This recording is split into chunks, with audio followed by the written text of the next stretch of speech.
Hello friends, success point में आपका स्वागत है। आज हम स्पेस टेक्नोलॉजी का सेकंड वीडियो उसको देखेंगे। और यदि आपने स्पेस टेक्नोलॉजी का फर्स्ट वीडियो को नहीं देखा है तो पहले जाके उस वीडियो को देखिए, तभी आपको सेकंड वीडियो समझ आएगा।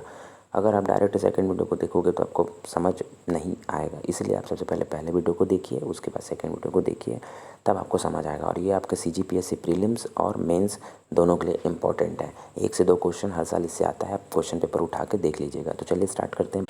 तो मैंने आपको बताया था पहले वीडियो में कि भारत में सबसे पहले अंतरिक्ष कार्यक्रम का स्टार्ट कौन से विभाग के अंतर्गत से हुआ।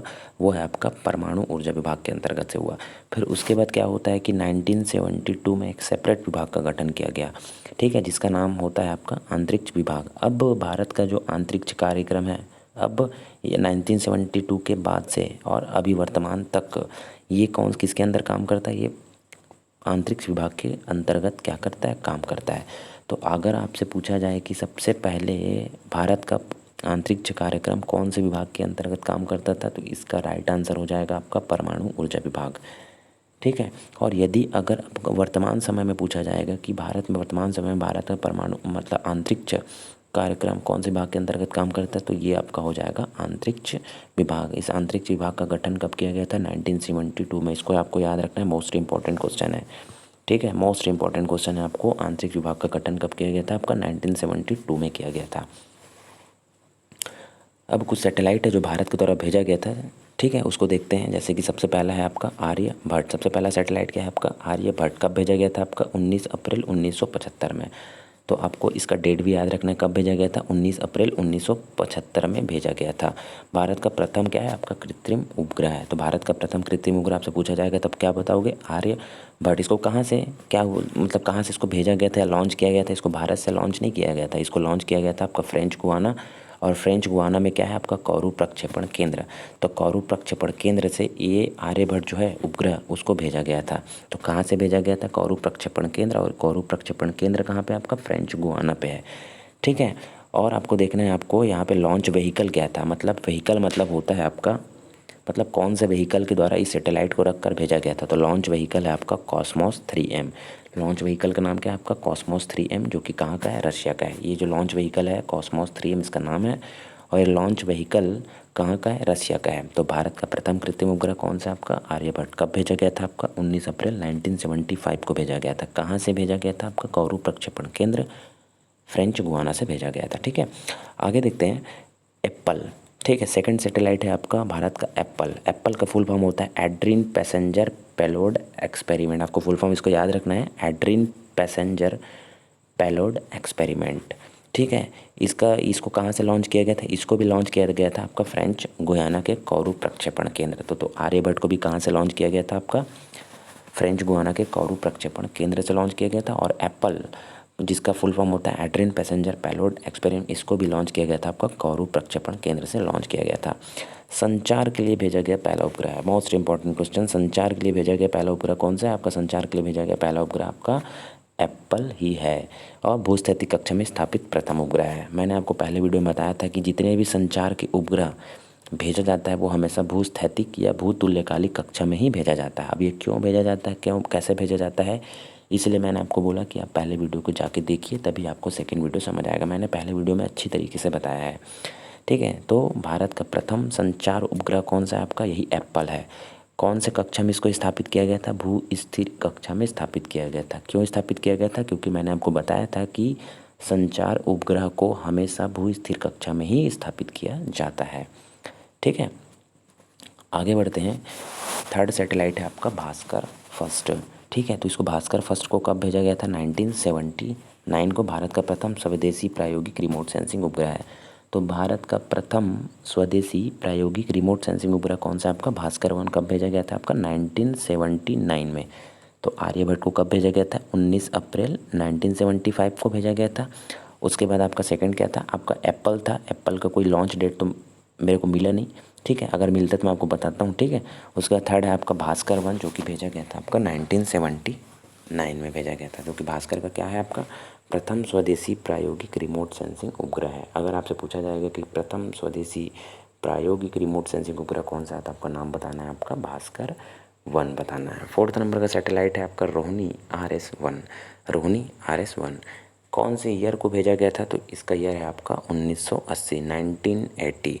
ठीक है, भारत के प्रक्षेपण यान से भेजा गया प्रथम उपग्रह। देखो हम अभी तक से क्या कर रहे थे, हम अभी तक से अपने खुद के सैटेलाइट को जो विदेशी लॉन्च व्हीकल है उससे भेज रहे थे, तभी तो हम अपने सैटेलाइट जैसे कि आपका आर्यभट्ट सैटेलाइट को कहाँ से भेज रहे थे, आपका फ्रेंच गुयाना से भेज रहे थे, भास्कर को भी वैसे भेजे।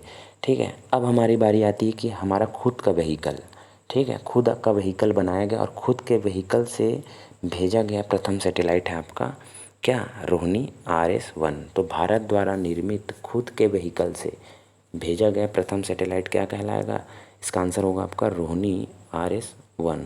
भारत, अगर पूछा गया आपसे कि भारत का प्रथम सैटेलाइट क्या है आपका, तो ये है आपका क्या बोलते हैं आपका आर्यभट्ट। ठीक है, कब भेजा गया था आपका 1975 में।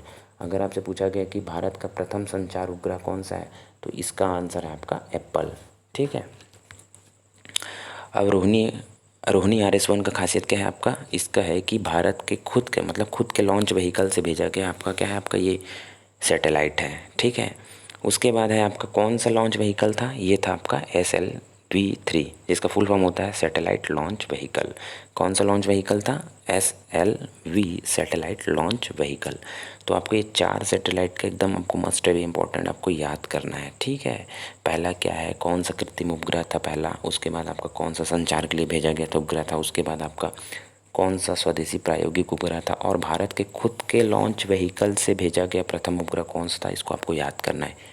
ये आपके CGPSC प्रीलिम्स में आते हैं, और आपको जब मेंस में जब रिटर्न आपको आएगा कि भारत में अंतरिक्ष कार्यक्रम को समझाइए, तो आप इस चीज़ को भी क्या कर सकते हो, इंक्लूड कर सकते हो। ठीक है, आगे चलते हैं कि विभिन्न देशों के कुछ क्या है, एजेंसियां हैं, विभिन्न देशों के क्या है, कुछ एजेंसियां हैं। ठीक है, उसी को देखेंगे, अंतरिक्ष एजेंसी जो अंतरिक्ष रिलेटेड काम करती है, जैसे कि आपका इंडिया का है आपका इसरो। मैंने आपको बताया था कि इसरो का गठन कब हुआ था, 1969 में हुआ था, और इसका हेडक्वार्टर कहाँ है आपका, बेंगलुरु में है। ठीक है, सेकंड है USA, इसका तो सब जानते होगी, USA का क्या बोलते हैं अंतरिक्ष संगठन कौन सा, आपका नासा है। आपको एक चीज़ हमेशा याद रखना है, पहले आप तो कमेंट बॉक्स में मेरे को बताइए कि नासा का फुल फॉर्म क्या होता है और नासा का हेडक्वार्टर क्या होता है। ठीक है, कमेंट्स बॉक्स में ज़रूर बताइएगा। थर्ड है आपका जापान का जक्सा, जापान का क्या है आपका जक्सा, और रशिया का है आपका रॉसकॉसमोस, रशिया का क्या है आपका रॉसकॉसमोस। तो इंडिया का आपका इसरो है, USA का आपका नासा है, और जापान का जक्सा है, और रशिया का आपका रॉसकॉसमोस है।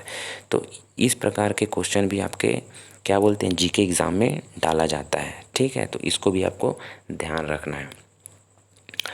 आगे चलते हैं कि अब देखते हैं कि हम कुछ रिमोट सेंसिंग उपग्रह जो कि भारत द्वारा भेजे गए हैं उसके बारे में चर्चा कर लेते हैं। ठीक है, तो रिमोट सेंसिंग उपग्रह, मैंने आपको क्या बताया था कि रिमोट सेंसिंग उपग्रह होता क्या है।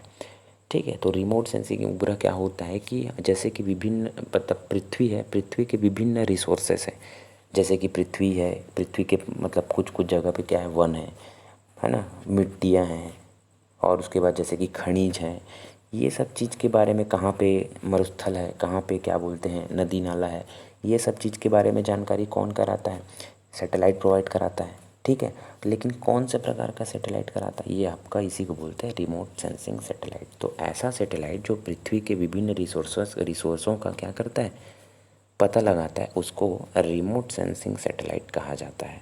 ठीक है, कौन सा सैटेलाइट कहा जाता है, रिमोट सेंसिंग सैटेलाइट कहा जाता है। ठीक है, अब क्या है इसमें, सभी रिमोट सेंसिंग उपग्रह ध्रुवीय कक्षा में भेजे जाते हैं। मैंने आपको बताया था कि रिमोट सेंसिंग उपग्रह किस में भेजे जाते हैं, ध्रुवीय कक्षा में भेजे जाते हैं। ठीक है, क्यों भेजे जाते हैं, क्या भेजे जाते हैं, इसको आप पहले वीडियो में जाके देखिएगा, अभी मैं आपको बताऊंगा। ठीक है, लेकिन सभी रिमोट सेंसिंग उपग्रह ध्रुवीय कक्षा में क्या किए जाते हैं, भेजे जाते हैं। मोस्ट इम्पॉर्टेंट क्वेश्चन है आपका। ठीक है, उसके बाद ऊंचाई के आधार पर मैंने आपको 3 कक्षा बताया था, एक लियो बताया था जिसका फुल फॉर्म होता है लोअर अर्थ ऑर्बिट, एक मियो होता है जिसका फुल फॉर्म बताया था आपको मीडियम अर्थ ऑर्बिट, और एक जियो बताया था जिसका आपका फुल फॉर्म होता है जियो अर्थ ऑर्बिट। तो तीनों कक्षा में से कोई एक कक्षा में क्या करेंगे, रिमोट सेंसिंग उपग्रह को भेजेंगे, तो वो कक्षा का नाम क्या है आपका, वो कक्षा का नाम है आपका लोअर अर्थ ऑर्बिट। तो आपको रिमोट सेंसिंग क्या होता है आपको मैंने बताया। उसके बाद रिमोट सेंसिंग उपग्रह है उसको कौन से कक्षा में स्थापित किए जाते हैं, ध्रुवीय कक्षा में स्थापित किए जाते हैं, है ना जी। और उसके बाद जो और आपका जो ऊंचाई के आधार पर जो कक्षा है उस मतलब ऊंचाई के आधार पर जो कक्षा है, तो रिमोट सेंसिंग उपग्रह को कौन से कक्षा में स्थापित किए जाते हैं, तो आपके लियो कक्षा में स्थापित किए जाते हैं। ठीक है। और रिमोट सेंसिंग उपग्रह का प्रयोग पृथ्वी के विभिन्न संसाधनों का पता लगाने के लिए किया जाता है। मैंने आपको बताया था कि पृथ्वी में जितने भी संसाधन है, कि खनिज कहाँ पे है, कहाँ पे रेगिस्तान है, कहाँ पे झील है, कहाँ पे क्या बोलते हैं आपका पर्वत पठार है, कहाँ पे आपका वन है, किस जगह पे वन की सघनता ज़्यादा है, ये सब चीज़ का पता कोई ना कोई सैटेलाइट, इंसान तो लगाता नहीं, ये इसका पता कौन लगाता है, सैटेलाइट लगाता है। ठीक है। सैटेलाइट के माध्यम से हमें पता चलता है कि कहाँ पे कितने वन हैं, कहाँ पे वनों की सघनता कितनी ज़्यादा है, कहाँ पे क्या बोलते हैं खनिज है, कहाँ पे नदी है, कहाँ पे नाला है, कहाँ पे आपका मरुस्थल है, ये सब चीज़ का पता आपका सैटेलाइट लगाता है। लेकिन कौन सा सैटेलाइट लगाता है, यही आपका रिमोट सेंसिंग सैटेलाइट लगाता है। ठीक है। अब देखते हैं कि रिमोट सेंसिंग सैटेलाइट दो प्रकार के होते हैं। रिमोट सेंसिंग सैटेलाइट कितने प्रकार के होते हैं, दो प्रकार के होते हैं। पहला निष्क्रिय रिमोट सेंसिंग उपग्रह, सेकंड है आपका सक्रिय रिमोट सेंसिंग उपग्रह। ठीक है। निष्क्रिय रिमोट सेंसिंग उपग्रह और सक्रिय रिमोट सेंसिंग उपग्रह। तो निष्क्रिय रिमोट सेंसिंग उपग्रह क्या होता है, इस प्रकार के रिमोट सेंसिंग उपग्रह में मुख्य रूप से प्रकाश का परावर्तन का अध्ययन करते हैं। ठीक है। निष्क्रिय रिमोट सेंसिंग उपग्रह में क्या होता है, मुख्य रूप से प्रकाश के परावर्तन का अध्ययन करते हैं। इस प्रकार के उपग्रह में मुख्य रूप से कैमरा का उपयोग किया जाता है। मैंने आपको बताया था कि रिमोट सेंसिंग उपग्रह का काम क्या है, पृथ्वी के विभिन्न रिसोर्सों का क्या करना, पता लगाना। वो पता कैसे लगाएगा, फ़ोटो खींच के पता लगाएगा, मतलब उस चीज़ का वो इमेज क्या करेगा, कैप्चर करेगा। और इमेज को कैप्चर करने के लिए क्या चीज़ का ज़रूरत होता है, एक अच्छे हाई क्वालिटी का कैमरा का ज़रूरत होता है। इसीलिए निष्क्रिय रिमोट सेंसिंग उपग्रह में मुख्य कंपोनेंट क्या होता है, कैमरा होता है। कैमरा क्यों होता है, क्योंकि कैमरा के माध्यम से वो क्या करेगा, फ़ोटो खींचेगा है, कहाँ पे नदी है, कहाँ पे क्या बोलते हैं झील है, ये सब चीज़ का क्या करेगा, सैटेलाइट फ़ोटो खींचता है। तो फ़ोटो किसके माध्यम से खींचेगा, कैमरा के माध्यम से खींचेगा। तो कैमरा के माध्यम से खींचेगा, इसलिए मेन कंपोनेंट क्या हो गया, आपका कैमरा हो गया। ठीक है। तो निष्क्रिय रिमोट सेंसिंग उपग्रह ये होता है। ठीक है। आगे चलते हैं। आपका रिमोट सेंसिंग उपग्रह को ध्रुवीय कक्षा में क्यों और लियो में ही क्यों भेजा जाता है, ये आपके क्वेश्चन है।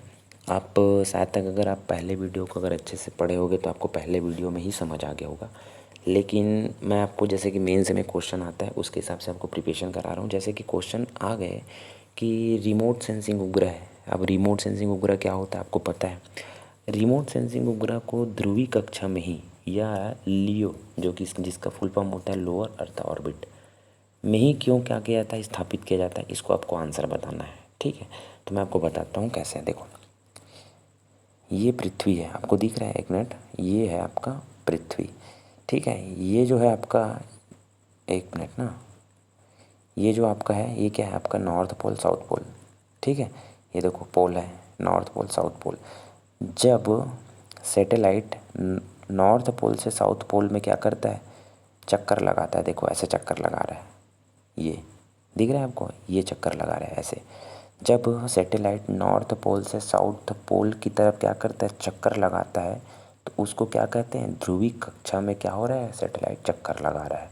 ठीक है। उसको क्या बोलते हैं, ध्रुवीय कक्षा में सैटेलाइट चक्कर लगा रहा है। लेकिन इस ध्रुवीय कक्षा में ही क्यों रिमोट सेंसिंग सैटेलाइट को क्या किया जाता है, भेजा जाता है, तो इसका आंसर मैं आपको बताता हूँ। इसका आंसर रिलेटेड है। हाँ, एक चीज़ और है कि इस ध्रुवीय कक्षा को आप अपने कॉपी में नोट कीजिए। सबसे पहले नोट कीजिए कि इस ध्रुवीय कक्षा को सूर्य तुल्यकालिक कक्षा भी कहते हैं। क्या कहते हैं, ध्रुवीय कक्षा को सूर्य तुल्यकालिक कक्षा कहते हैं। एकदम इंपॉर्टेंट क्वेश्चन है, आपको नोट करना है इस चीज़ को। मैं नोट नहीं किया हूँ, लेकिन आपको नोट करना है कि कौन से कक्षा को सूर्य तुल्यकाली कक्षा कहते हैं। तो वो आपका ध्रुवीय कक्षा को सूर्य तुल्यकाली कक्षा कहते हैं। सूर्य तुल्यकाली कक्षा इसलिए कहते हैं, ये आपको पता चलेगा। जैसे कि सूर्य है आपका, सूर्य कहीं ना कहीं तो होगा, क्योंकि सूर्य के चारों ओर क्या करता है, पृथ्वी चक्कर लगाता है। मान लो सूर्य यहाँ पे है, यहीं पे तो रहेगा ना सूर्य। ठीक है। अब सूर्य का प्रकाश आप खुद देखिए, सूर्य का प्रकाश यहाँ पे पड़ रहा है। ठीक है, पृथ्वी के इन भागों पे। ठीक है। तो क्या आपको आप मेरे को ही बताओ, क्या परमानेंट इन्हीं भागों पे सूर्य का प्रकाश पड़ता है, नहीं पड़ता, क्योंकि पृथ्वी तो क्या हो रहा है, गोल गोल घूम रहा है। ठीक है।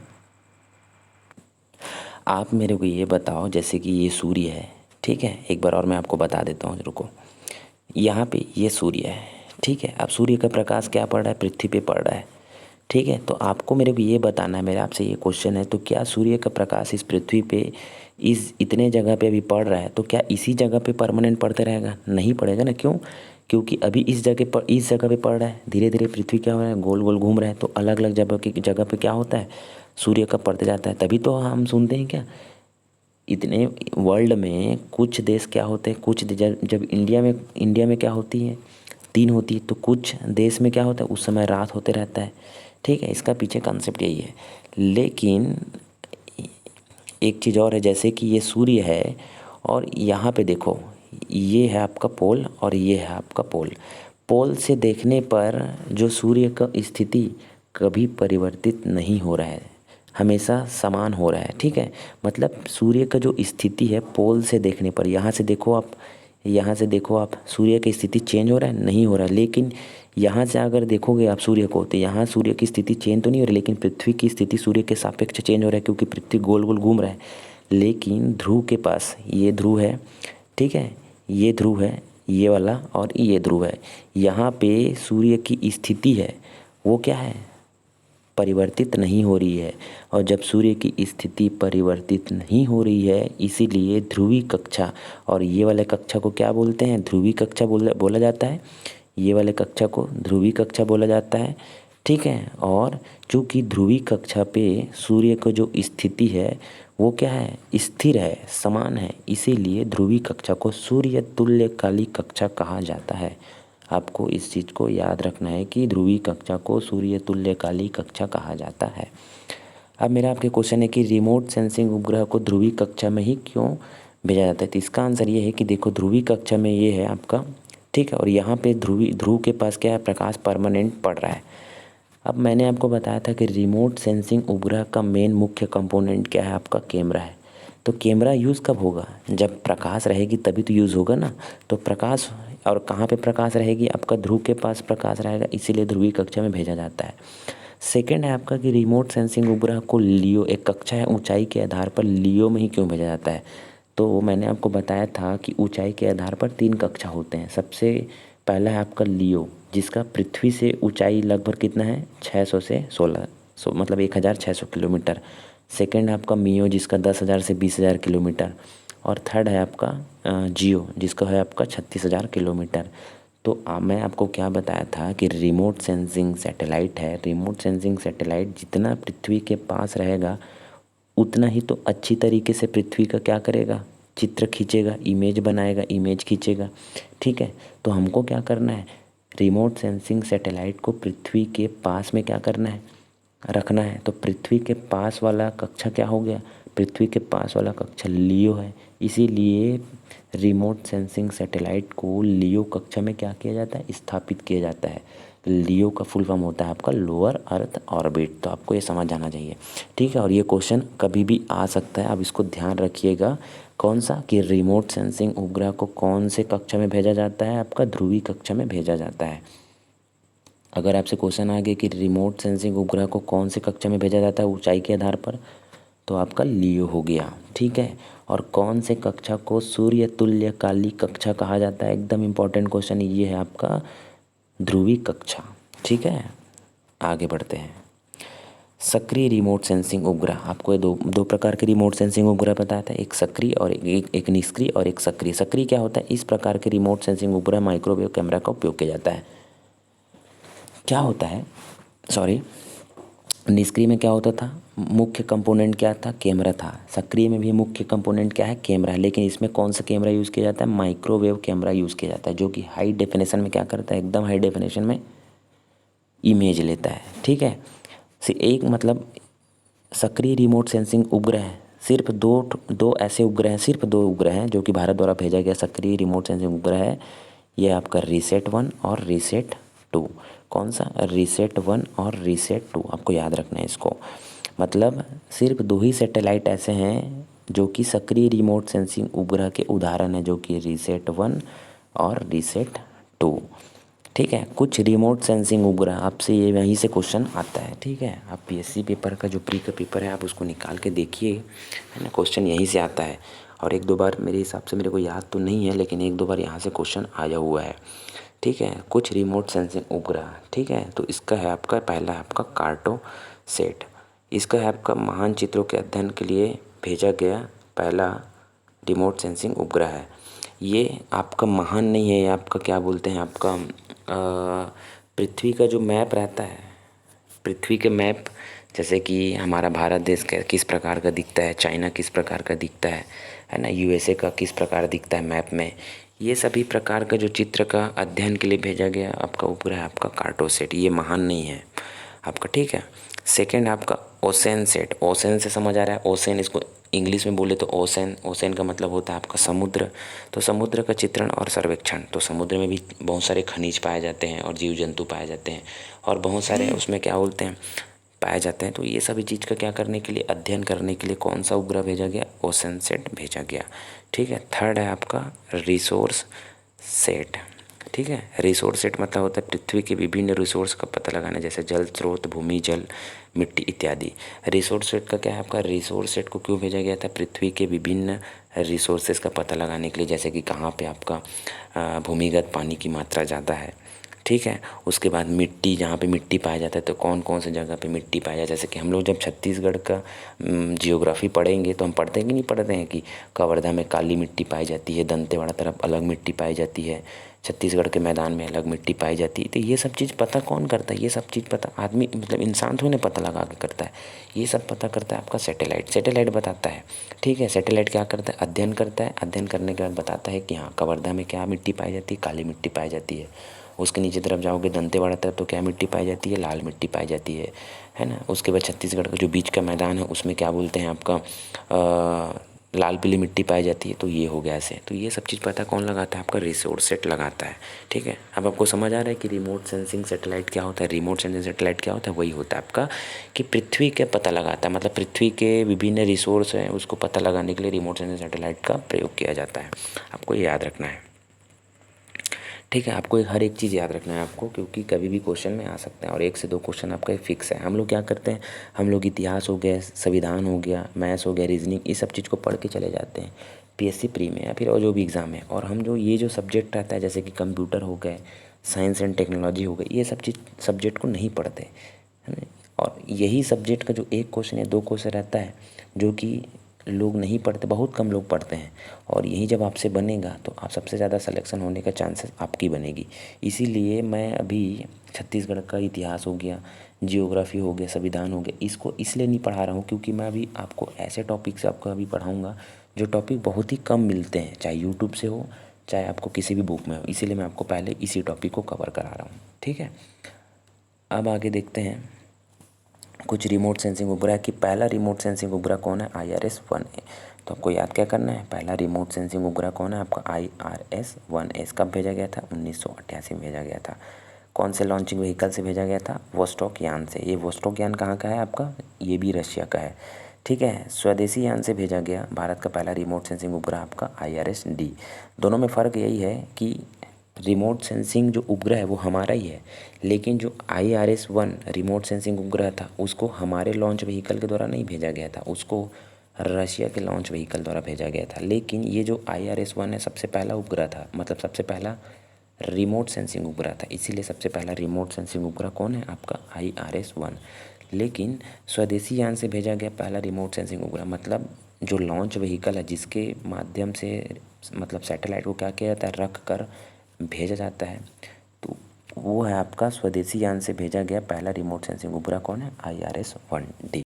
अब सेकंड देखेंगे संचार उपग्रह, ठीक है। पहले उपग्रह के बारे में हमने बात कर लिया जिसको जो कि था आपका रिमोट सेंसिंग उपग्रह।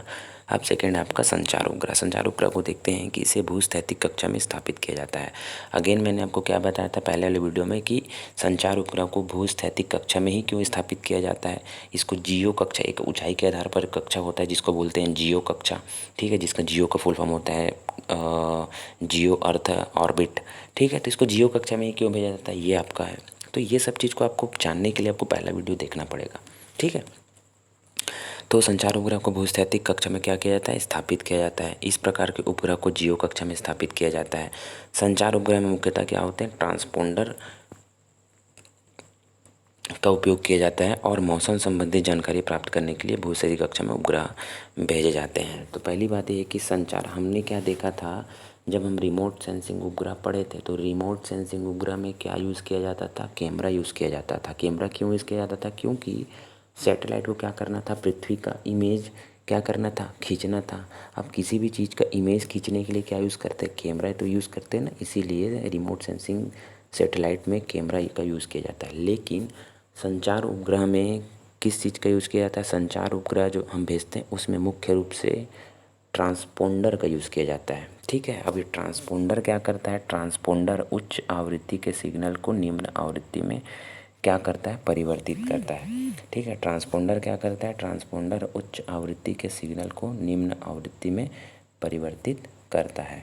ठीक है, संचार उपग्रह इनसेट के नाम से जाना जाता है। जितने भी संचार उपग्रह हैं वो किसके नाम से जाना जाता है, एक सिंगल के नाम से, एक सिंगल नेम के नाम से जाना जाता है जिसको कहा जाता है इनसेट। और इनसेट का फुल फॉर्म होता है इंडियन नेशनल सैटेलाइट सिस्टम। ठीक है, इनसेट का फुल फॉर्म क्या होता है, इंडियन नेशनल सैटेलाइट सिस्टम। तो आपको ये याद रखना कि संचार उपग्रह, संचार जो सैटेलाइट है वो कौन से कक्षा में भेजा जाता है, भूस्थैतिक कक्षा में। संचार उपग्रह ऊंचाई के आधार पर कौन से कक्षा में भेजा जाता है, जियो कक्षा में भेजा जाता है। मुख्य रूप से इसमें क्या यूज़ किया जाता है, ट्रांसपोंडर का यूज़ किया जाता है। ठीक है, और उसके बाद आपको एक और याद रखना है कि मौसम संबंधी जो जानकारी है हमको मिलता है कि आज बारिश होने वाली है, आज का टेम्परेचर इतना रहेगा।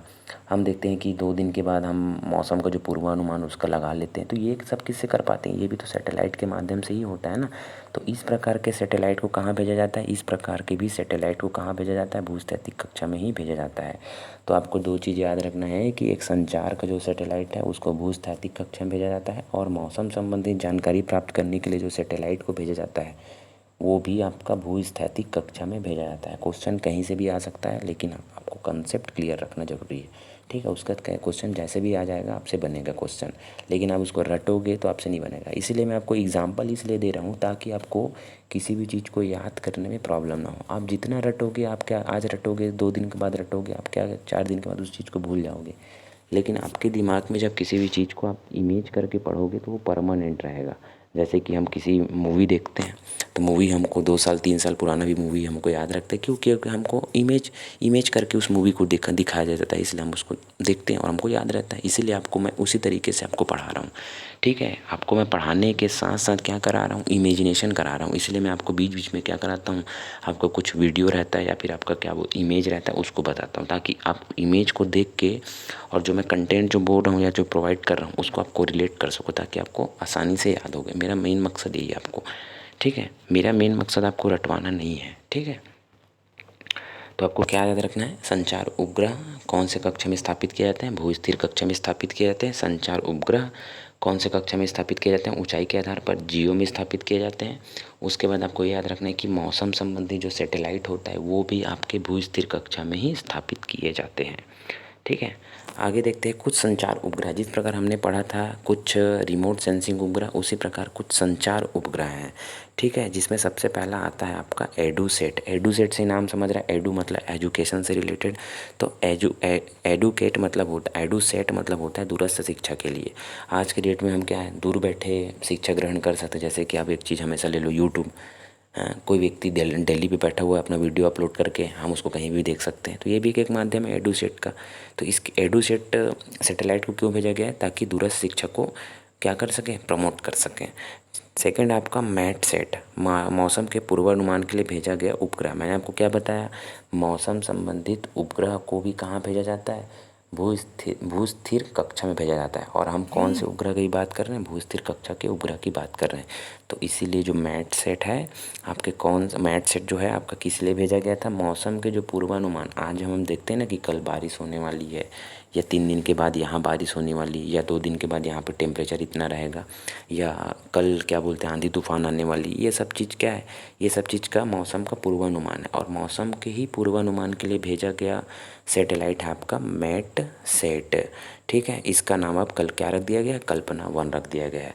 तो मैट सेट का नाम क्या रख दिया गया है, अभी कल्पना 1 रख दिया गया है। तो कल्पना 1 या मैट सेट क्या है, दोनों एक ही सैटेलाइट है। दोनों सैटेलाइट क्या है, मौसम के पूर्वानुमान के लिए भेजा गया सैटेलाइट है। अगर आपसे पूछ लिया गया कि मौसम के पूर्वानुमान के लिए भेजा गया पहला सैटेलाइट है, तो आपका क्या है, आपका आंसर मैट सेट है। और आपसे अगर पूछा गया कि मौसम संबंधी जो सैटेलाइट होते हैं उसको कौन से कक्षा में स्थापित किए जाते हैं, तो आपका क्या है, भू स्थिर कक्षा में स्थापित किया जाता है। अगर ऊंचाई के स्थान पर अगर ऊंचाई के आधार पर आपको कक्षा पूछा जाए तो आपका जियो होगा। जियो का फुल फॉर्म होता है आपका जियो अर्थ ऑर्बिट। ठीक है, अब देख लेते हैं कि भू स्थिर कक्षा में भेजे गए उपग्रह हम क्या करते हैं, भू स्थिर हम डिस्कशन कर रहे हैं भू स्थिर कक्षा के उपग्रह। तो भू स्थिर कक्षा में जो उपग्रह भेजते हैं उसके उस उपग्रह के क्या उपयोग है। तो पहला आपका मौसम पूर्वानुमान। मैंने आपको बताया मौसम संबंधी जानकारी प्राप्त करने के लिए हम क्या करते हैं, सैटेलाइट भेजते हैं। उस सैटेलाइट को कौन से कक्षा में भेजते हैं, आपका भू स्थिर कक्षा में भेजते हैं। ठीक है, तो वही बोल रहा है आपका मौसम के पूर्वानुमान। ठीक है, मोबाइल सेवा के लिए, मोबाइल सेवा क्या हो गया, एक संचार के लिए। और संचार के लिए जो हम सैटेलाइट भेजते हैं तो कहाँ भेजते हैं, आपका भू स्थिर कक्षा में। थर्ड हो गया आपका टेलीविजन से। और मौसम संबंधी उपग्रह भू स्थिर कक्षा में ही स्थापित किया जाता है। मैंने आपको बताया था कि मौसम संबंधी उपग्रह भू स्थिर कक्षा में स्थापित किए जाते हैं। मोस्ट इंपॉर्टेंट क्वेश्चन है, ये क्वेश्चन आ सकते हैं। और ऐसे ऐसे क्वेश्चन आज के डेट में आते हैं कि मौसम संबंधी उपग्रह कौन से कक्षा में जाते हैं, भू स्थिर कक्षा में भेजे जाते हैं। संचार उपग्रह हमेशा जियो कक्षा में ही क्यों भेजे जाते हैं, स्थापित किए जाते हैं। अब मेरा ये क्वेश्चन है आपका मेंस के हिसाब से। ठीक है, अभी तो हमने पढ़ लिया कि पीएससी प्री में किस किस प्रकार से क्वेश्चन बन सकते हैं। ठीक है, और इतने ही क्वेश्चन बनेंगे, इससे ज़्यादा क्वेश्चन नहीं बन सकता। ठीक है, अब मेरा ये क्वेश्चन है कि संचार उपग्रह को हमेशा जियो, जिसका फुल फॉर्म होता है जियो अर्थ ऑर्बिट में ही क्या किया जाता है, स्थापित किया जाता है। ठीक है, अब ये आपका क्वेश्चन, इसका आंसर मैं बताता हूँ। ठीक है, अब देखते हैं कि मान लो आप कुछ समय के लिए इसको पृथ्वी मान लो, ये आपका पृथ्वी है, मानना ही पड़ेगा आपको। ठीक है, आपको मान लो कि कुछ समय के लिए आपको इसको क्या मानना है, पृथ्वी मानना है। और मैंने आपको बताया था कि ऊंचाई के आधार पर 3 कक्षा होते हैं, एक लियो पृथ्वी से सबसे कम ऊंचाई पर स्थित कक्षा, एक मियो उससे ज़्यादा, और सबसे ज़्यादा ऊंचाई कक्षा पर क्या है आपका जियो। ठीक है, मान लो मैं किसी भी सैटेलाइट को, मतलब मेरे को जैसे कि संचार सैटेलाइट है, मैं सिर्फ संचार सैटेलाइट की बात, क्योंकि मेरा क्वेश्चन क्या है, मेरा क्वेश्चन ये है कि संचार उपग्रह को हमेशा जियो में ही क्यों स्थापित किए जाते हैं। मान लो मैं संचार उपग्रह को पृथ्वी के सबसे कम ऊंचाई पर स्थित कक्षा, जिसका नाम क्या है लियो, वहाँ पे रखता हूँ। जैसे ये आपका यहाँ पे लियो है। ठीक है, ये लियो। अब देखो अगर यहाँ पे अगर लियो है, ये लियो क्या है, अगर यहाँ पे मेरे इस कक्षा में क्या है, लियो कक्षा में सैटेलाइट है। अब ये क्या कर रहा है, सैटेलाइट क्या है, पृथ्वी पर क्या कर रहा है, सिग्नल भेज रहा है। तो देखो सिग्नल भेज रहा है तो ये सिर्फ पृथ्वी के इतने ही भाग पर सिग्नल भेज पा रहा है। ठीक है, और वही मैं अगर ऊंचाई को बढ़ा देता हूँ, अब ऊंचाई यहाँ पे ला देता हूँ, 1 मिनट, अब ऊंचाई यहाँ पे है। अब थोड़ा देखो, ये अब पृथ्वी के इतने भाग पे क्या कर रहा है, सिग्नल भेज रहा है। ठीक, अब मैं थोड़ा सा ऊंचाई और बढ़ा देता हूँ, ये हो गया। अब देखो पृथ्वी के इतने भाग को क्या कर रहा है, वो कवर कर रहा है।